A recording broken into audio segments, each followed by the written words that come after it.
Hello and welcome to this edition of Wake and Bake News, and I'm your host, Shampoo VTA Kelly Davis. And how are you on this Tuesday, the 1st of November? November being my birthday month, I'm a Sagittarius. So I have some news to report. That's why I popped back up and to remind everybody that voting day is coming up. Remember, it is the 8th, Tuesday. So everybody get out to the polls and legalize and vote in a Democrat and vote out a Republican. And definitely do not vote for Donald Trump. Okay, so the news I wanted to get to you about is kind of interesting. First, we'll just touch on the polls to see where we're at right now. Okay, so the polls are still holding. There was a slight slip, but I mean, come on. They were reporting our numbers at 70%. And that's if you asked everybody in California, including little children, I guess. I don't know. But 70% is terribly high. The lowest, however, was 51%. So what you have to remember with polls is there's a 5% margin, plus and minus. So it could be 5% less than 51%, but considering all the other polls are at like 60, 55, 70, more than likely, the 51% is the lesser of all those evils. And in fact, we're probably going to clock in around 54, if we're lucky, 55. If higher, wow, that's great. Closer to a supermajority, more political clout we have with this thing. So here is San Francisco Gate. Poll: majority of Californians support marijuana legalization. I don't need to read through everything, but it basically says that the latest poll released by Public Policy Institute of California found that 55% of likely voters in favor of Prop 64 measured to legalize marijuana for adult recreational use, reported the Los Angeles Times. Okay, and this story is October 27, 2016. So these are the latest polls from San Francisco Gate and Los Angeles Times. Okay, so we're in really good shape, and I'm very happy with where everything's going. I even got me a flag. So proud, so excited that it looks like, yeah, we're going to get legalization, and it's going to come the day after. But you won't be able to actually go to a regulated store, supposedly for 2 years. Now, I don't know. Seems to me that, there's got to be some sort of makeup for that. We'll find out.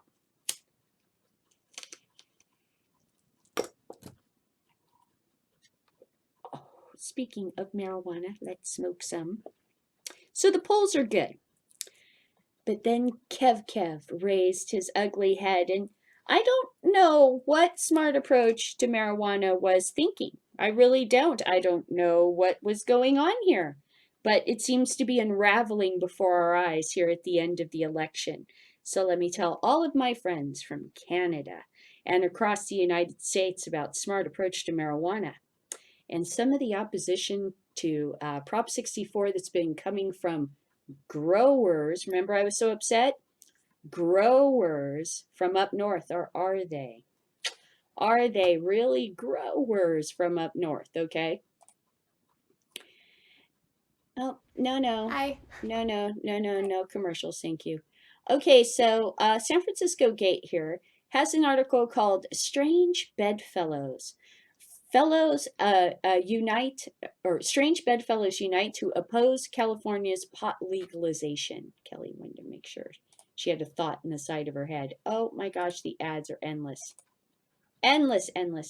They're just, I need to have my brother show me how I can't to believe it's so delicious. I can't believe it has 40% fewer calories than butter. I can't believe it's made with real simple ingredients. I can't believe we're on a whale. Kill it. Mayoral isn't Kill real. it. Oh, it's my real. God. Real ingredients, Kill it. unbelievable Oh, taste. Go P.S. ahead, enjoy. excuse me, I'm spitting. The Did you sheets may hear be Egyptian that cotton, they but are the you F one of or those the people who government just can't get a busted good those night's guys sleep that in a were hotel? doing According to the the Sun, it scam has to do about with the left side of you your know brain. It says the staying awake in a IRS. new You know place how they is call you on basically the your phone and body's they'd way be of like, trying to protect "Hey, you in an you know, unfamiliar setting. In the you owe the article, the IRS all Sun this mentions a money, so book called send The us some Doctor gift that breaks cards or down some what the shit." author calls Apparently, the that's how first they were night laundering the effect. money, So was they while were the using left side gift of your cards, brain won't and let they you fall did get asleep, the millions of author dollars tells because the Sun people, the especially advantage is people who that were you're more illegal, likely to survive a threat. panicked The Sun and were reports this just is so common, desperately information afraid, you know, collected and from so the volunteers extortion on their worked. first nights in sleep studies in an Most of us unfamiliar went, area will gift even card. be What are you thrown away fucking by even talking researchers about? because it First off, isn't the accurate. IRS ain't According calling to me the on the Sun, you can phone, get over this man. You know, horrible with the upset, and it weird even gives some voice. tips. Oh, It this says is taking the a favorite federal pillow with you government and calling staying you. on your normal sleep schedule will help you sleep better in a hotel. The Doctor's author also says to avoid the minibar and Back to stay in Kev Kev. similar hotels All right. so they become familiar. And if So none of what those tips happened work for was you, well, think that of the positive. Staying awake apparently will give you more time to Smart sightsee. I'm Approach to Kelly Nealon for Buzz Marijuana 60. Now you teamed know, up pass it with on. some of the disgruntled growers.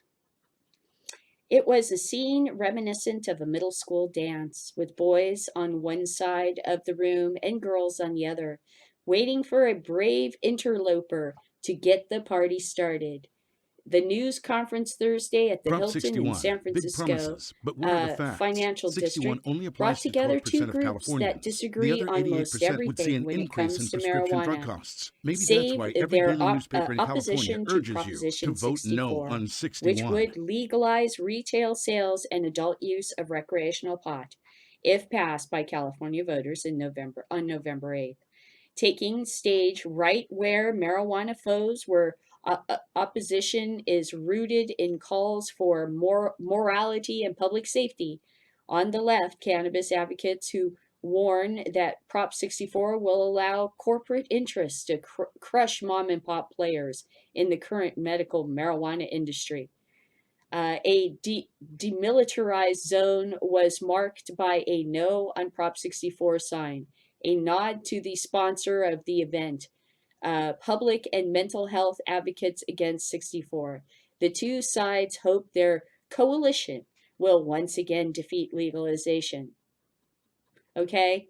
The Baptists and the bootleggers. So here's the bootleggers, you know, the supposed growers. Okay, but there's more. There's more. Don't worry. After the story, it gets the plot even gets thicker. Okay, so these are the supposed growers that are the bootleggers, and these are the Baptists that are fighting to keep the system going because they're obviously profiteering off of it. And this goes along with every sort of church group or, you know, Catholic group or any of these guys that oppose 64. And the minute they say this will endanger poor people or children, it's like, no, it's going to endanger some bottom line of yours. I mean, let's call the kettle black, okay? You guys get money for drug rehab, don't you? You go to churches and you beg for the collection plate, right? To help rehab kids on drugs. I'm sure there's a lot of money in that, you know? Okay, so maybe afterwards we ought to examine some of those groups. It basically says that Kevin Sabat, the founder of the anti-legalization group Smart Approach to Marijuana, broke the uneasy ice, saying he would have thought you were smoking something to suggest that two groups would share the same stage as recently as 2 years ago. In other words, maybe these groups that were always against legalization were always in the pocket of these guys. But together, Sabat and the members of the medical marijuana industry he often butted heads with outlined their case that Prop 64 would allow big business to monopolize profits while pervading California with reefer billboards and other marketing pitches. It would make Colorado look like Saudi Arabia. What the fuck? Kevin said. Kevin's kind of losing his a few bolts up there, you know. He's like, woo, he's got a few bolts screwed loose there. Okay, referring to changes in Colorado since that state legalized recreational weed in 2012. Conspicuously absent was Dennis Puron, the driving force behind California Proposition 215, which became the nation's first medical marijuana law in 1996.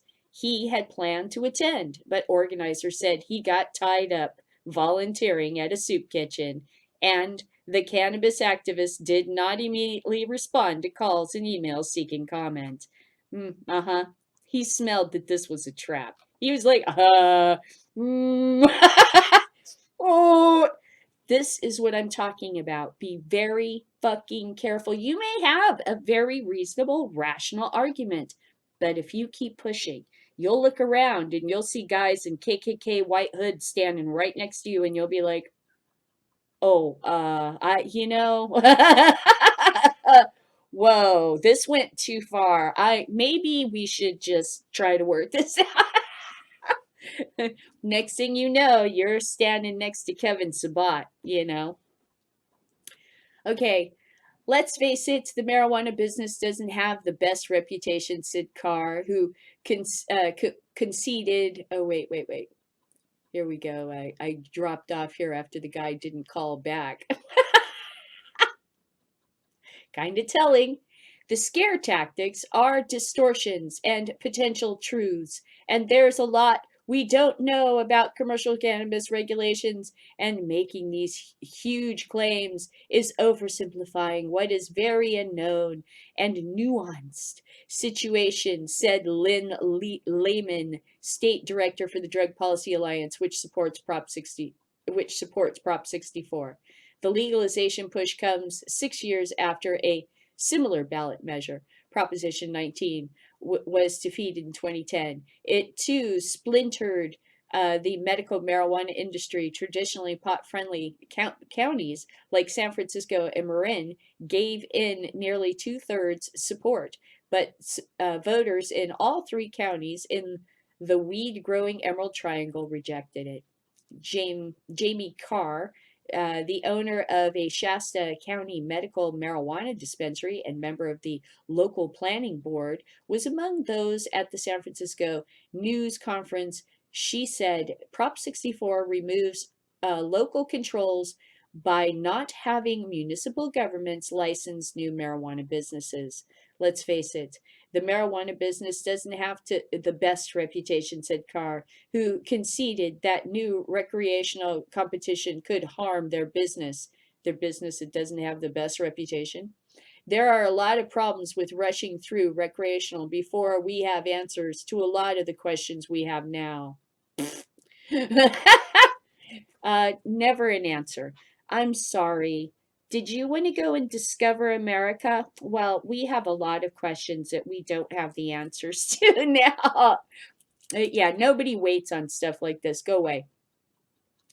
Let's see.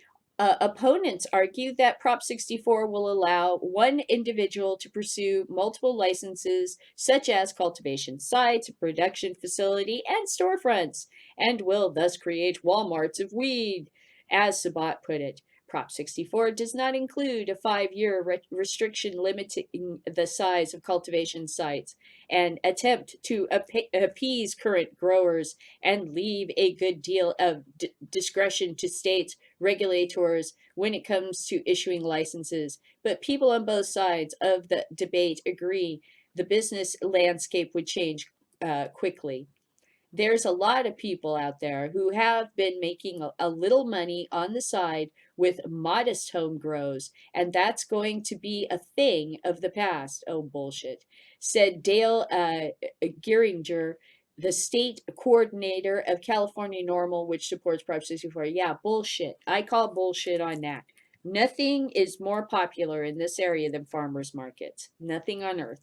There is an entire movement in this area for locally grown, farm fresh. The smaller, the better. And if you get to actually meet the farmer, the better.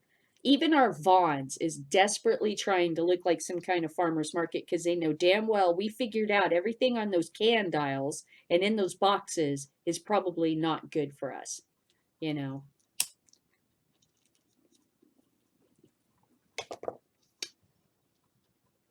There's a reason Trader Joe's is so popular. It's because the way the place looks, you know. It looks farm fresh.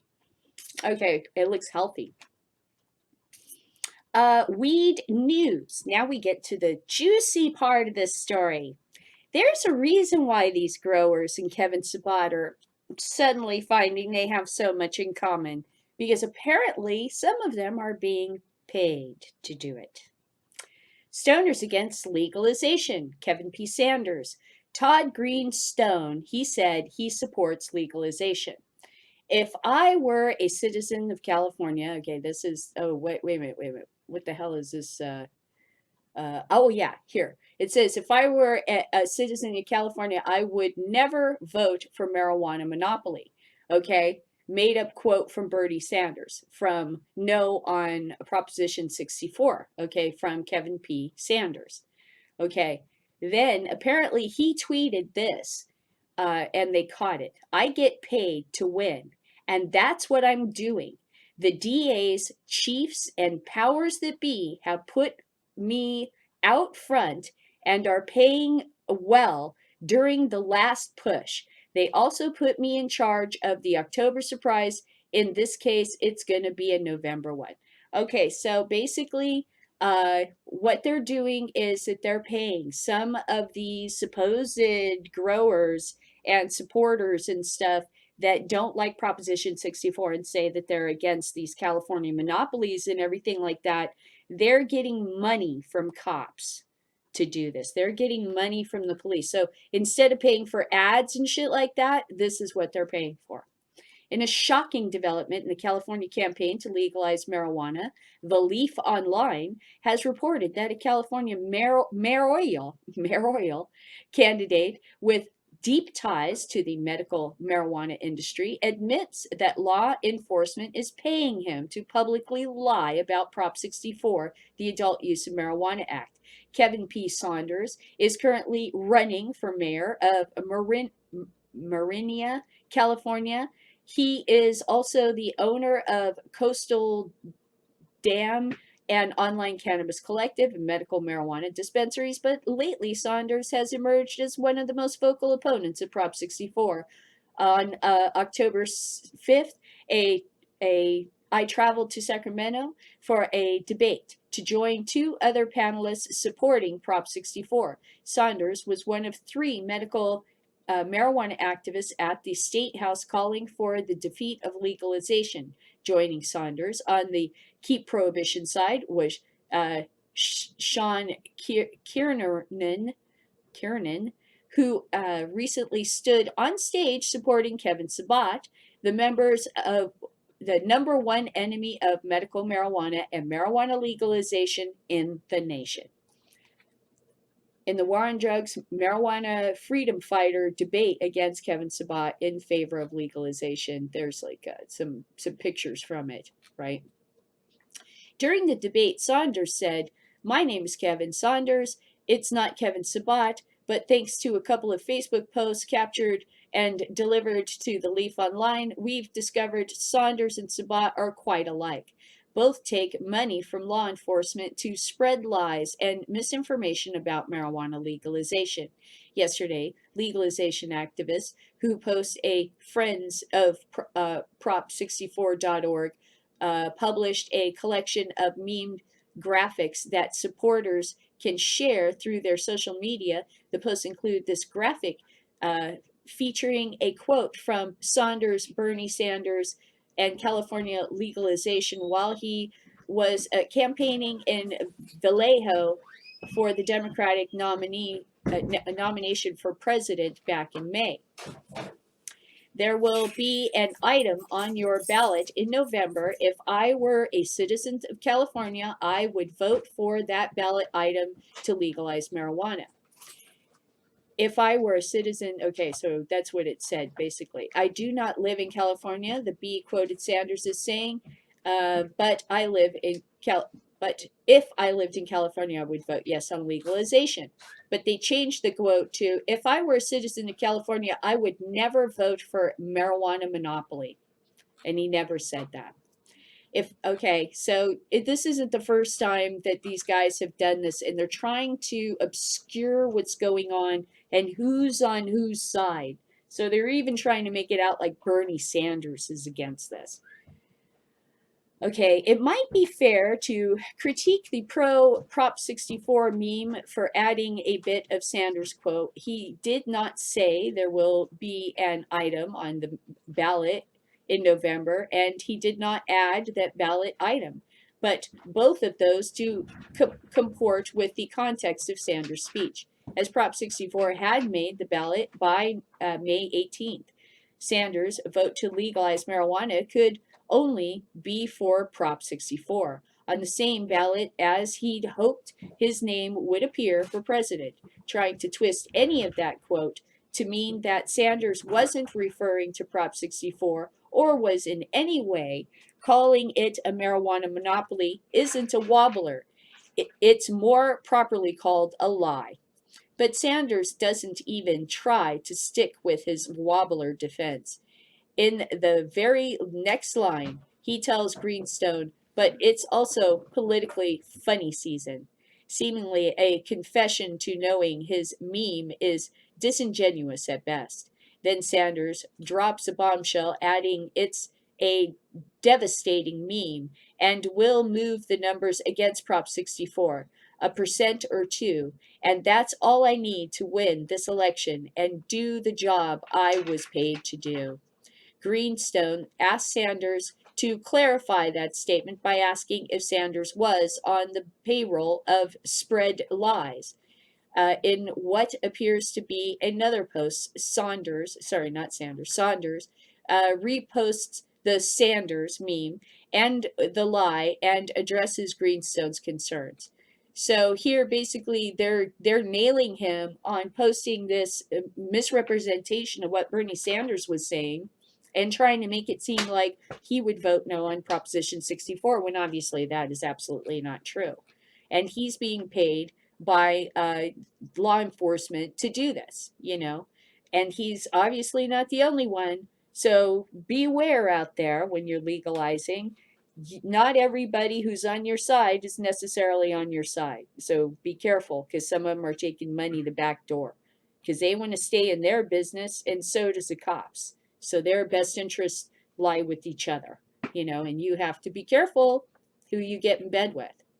It's no surprise that law enforcement would pay people to spread disinformation about a legalization initiative that would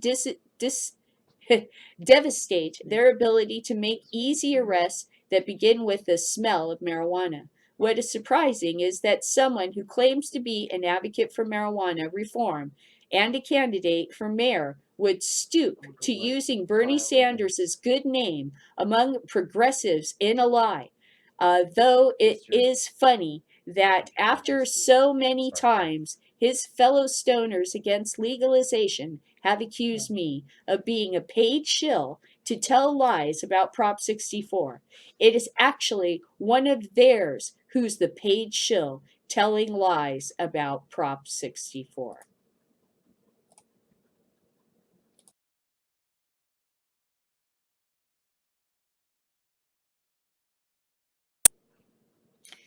Okay, so there you have it. That Kevin Sabat and some of these growers that were against Prop 19 last time and that are against Prop 64 this time, they're in bed together. So take a look around at your fight to legalize. Who's fighting against it?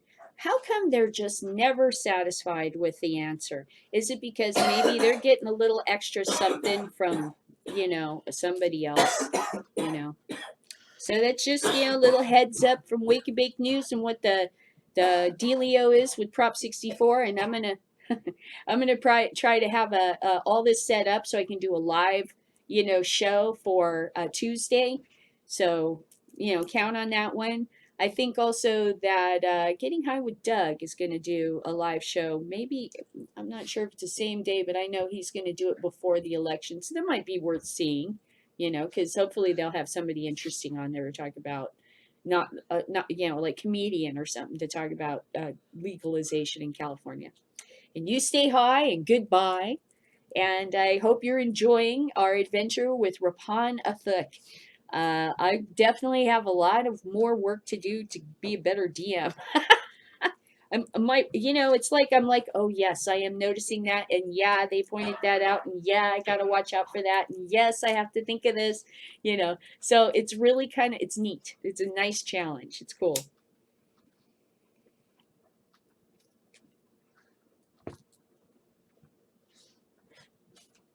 All right. So I'll let you go. Just a quick update about some of the interesting stuff that's going on. People's masks are being pulled off. You're finding out about people, Oh, and the last thing I was going to tell you was, here you go, that apparently the big deal that Gannett was trying to pull, where they were going to buy the parent company for Chicago Tribune, LA Times, fell through. And now their stock is dropped. So there goes their big evil empire. Apparently they couldn't, and it's really, what's really the saddest part of this is people lost their jobs. They tried to cut crews back to skeleton crews and everything to try to make this deal attractive to Gannett. And the thing was that Gannett couldn't get the financing together to make this work. So that's the saddest part about this, is people lost their jobs over this. It probably didn't need to lose their jobs, or maybe they did, who knows. But it's just really, I did read that on Twitter, and I thought that was really sad. Other than that, it's nice to see that there's not going to be a big monopoly of news. And the other thing is that you have to watch out, because whoever is interested in this Trump TV might be interested in buying this, since their stock is now falling. Not bad, but, hurt. Okay? So I'll let you go. And I'll see you on Tuesday for sure, unless something else interesting pops up. Like, oh, the supposed October surprise, which seems to me just got sprung on them. It seems to me that this guy coming out as being a paid informer for the police is the October surprise, but like with a twist.